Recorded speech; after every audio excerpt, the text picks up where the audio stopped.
Yorana, it's Myriam, and in this video I'm going to show you how to do faarapu. So this was asked, like requested a while ago. I just didn't have time, but to do it in pants because he said he couldn't see with my pareo. So I'm going to explain how to do a faarapu, a proper faarapu with my pants.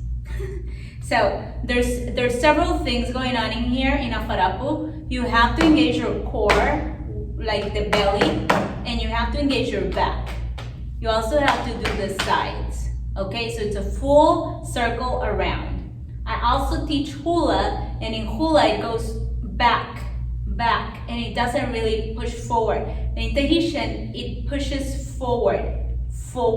Like you will have abdominal work. You have to tuck that tailbone in, okay? So this is a combination of pushing the hip forward, pushing the hip back, and bringing the weight to one side and the other, okay? That's what it is. This is a foundation for an awhata too, if you were to start doing that, right? Like front, side, back, left. And I don't post a lot in this channel when it comes to details of teaching. I just teach general because I do teach Patreon. So if you want to study or learn choreography or whatever, like further out into Tahitian, just check my Patreon link because I don't share all those things that are saved for Patreon. Okay, I just post my choreographies here and basics on faarapu. So the weight will be shifting from one foot to the other for a faarapu. Do not keep your legs spread apart because then that makes your circle kind of glide around and messes your stability. So you want your legs together, especially the heels, or as close as possible because that creates a center balance, okay? Like a pin. So that your hips are rotating, and if they start rotating faster, you're not shifting or gliding to the sides as if you're spread out, right? Position that I teach, if you do not agree with this, go find another teacher. But this is how I teach because this is how it was taught to me by my kumu, and also because I am a yoga instructor and I know about the alignment. So follow what you want. But here we do toes slightly open, meaning we do not have feet side to side like this. We don't. We slightly open the toes. And I'm going to explain you why I decide to do this besides being taught to me in the yoga, like it's the anatomy, especially if you're a female. Your hip bones kind of go in when it goes towards the knees and then down, right? Male body is more straight, but ours goes in. So if you're having your feet straight, when you bend, they kind of tend to go in the knees. So you would be kind of revving and moving more like a mermaid tail. And the friction here creates a wobbly movement. So we don't want that. You want your legs and thighs slightly separated. Although a lot of dancers that have, you know, thighs here, which I do as well, but it doesn't bother me that much, but they apply a little bit of oil, which you can, so that it glides, because otherwise the skin creates a lot of friction and it's harder to do. With that said, when your toes are slightly out, your knees go straight into the ankles, which that's what I'm looking for, and that's how I teach it here. So I teach heels together or very close, either touching or close. Like if your ankles hurt, obviously don't put them together, spread them just a little bit. But like I'm saying, don't do like a step in between them, right?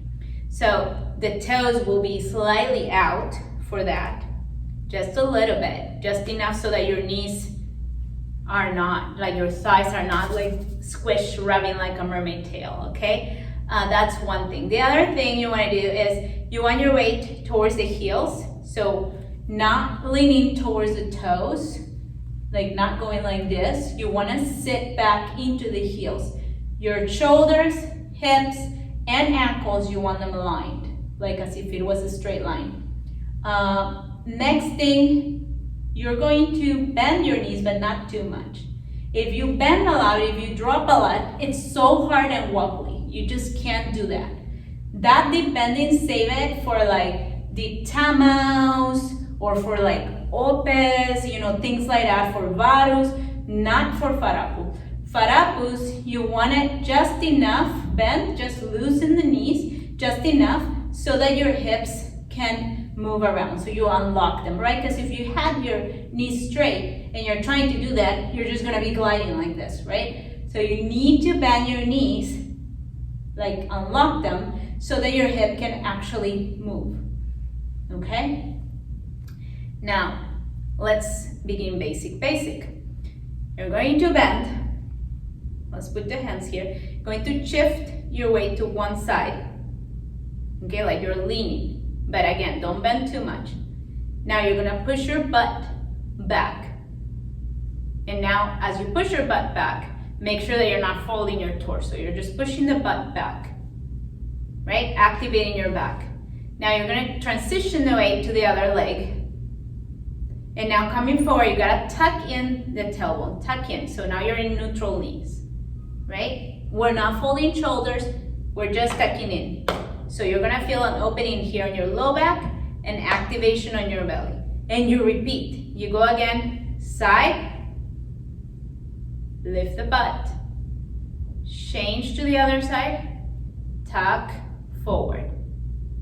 Once again, out to the side, up, side, tuck.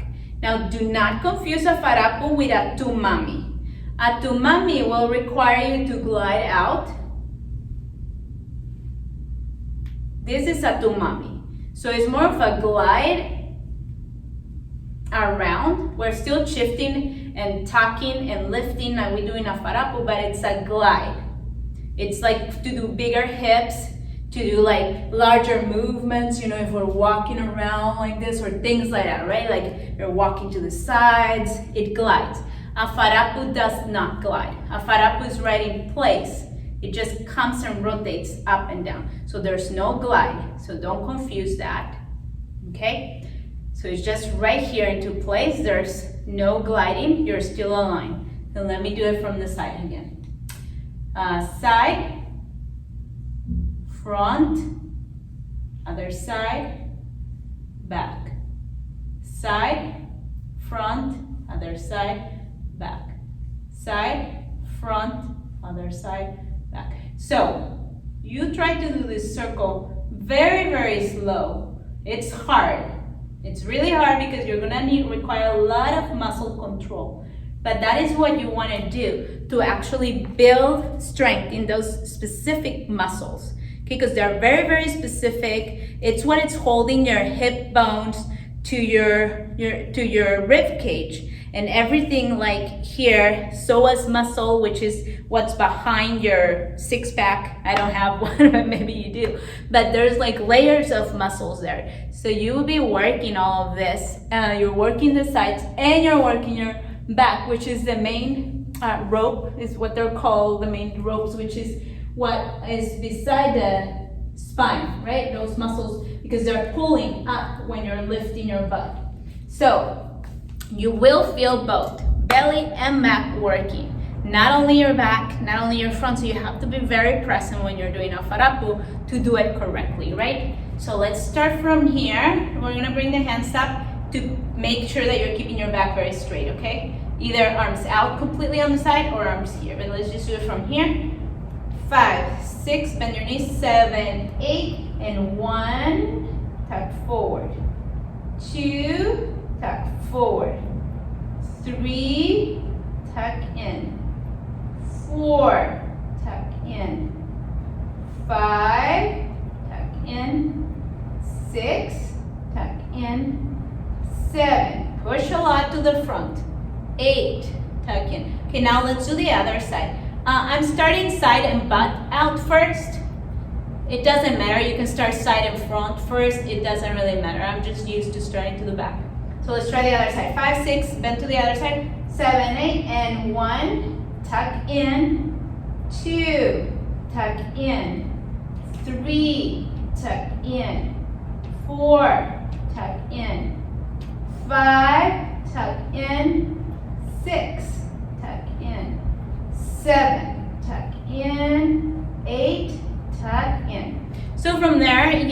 depending how comfortable you feel and grounded, like how confident you feel about doing this movement, and you have felt your belly working, your back like it should be burning, then you can work on speed. But even though when you're going fast, you still have to work, like don't go fast and start doing this. Okay, because this is a very common mistake where people start like kind of like shaking it like that. That's not a good faarapu. So don't sacrifice speed for technique. If you want a clean faarapu, it's better to go slower, but still, you're still gonna be feeling the tuck and the lift, tuck and lift, tuck and lift, than to pretend you're going really fast and just making it a shake, okay? Don't do that. Okay, so we're gonna try to do it just a little bit faster. Still work on both. Okay, this time arms out. 5, 6, 7. It doesn't matter the side. We're gonna change to 5, 6, 7, 8. 1, 2, 3, 4, 5, 6, 7, 8. 1, 2, 3, 4, 5, 6. Two more times. 1, 2, 3, 4, 5, 6, 7. Last one. 1, 2, 3, 4, 5, 6. Shift sides. 1, 2, 3, 4, 5, 6, 7, 8. 1, 2, 3, 4, 5, 6, 7, 8. 1, 2, 3, 4, 5, 6, 7, 8. 1, 2, 3, 4, 5, 6, 7, 8. Okay, so this is hard, but totally doable. It's a lot of ab work. If you're not feeling your abs burning, most likely you're not doing it good, okay? You need your torso straight. I think I forgot to mention that, but that's why we're bringing our hands up, just to make sure that the torso is up. The more that you relax here and compress your rib cage down, all your organs and everything, the more you're going to be bouncing. Okay, you're gonna have more of this movement rather than a cleaner movement in the bottom. And it's normal that you will move in the upper body a little bit, or you would shake or something, because your body's attached. And depending on the spinning speed that you're doing, obviously that's gonna make your body, do all that. That's completely normal, but do your best to remain very, very straight. Also, I think I do have some videos where I'm giving you exercises to open your low back, because if your tailbone doesn't lift a lot naturally, your faarapu is going to be little here like this, which is okay, it's a start. But eventually you wanna open your back and your hips so that your faarapu can be like bigger and wider, right? Like you wanna make it like really big and work in your body. So the only way for that is to open your low back, which a very simple exercise is the chair pose of yoga, where you place your hip width apart and you bend, you lift your tailbone as much as you can, you arch your spine like a rainbow forward, and you open your arms here. So you keep squatting as much as it feels good. Don't tuck your butt in, keep it out, arms up, and hold it like this.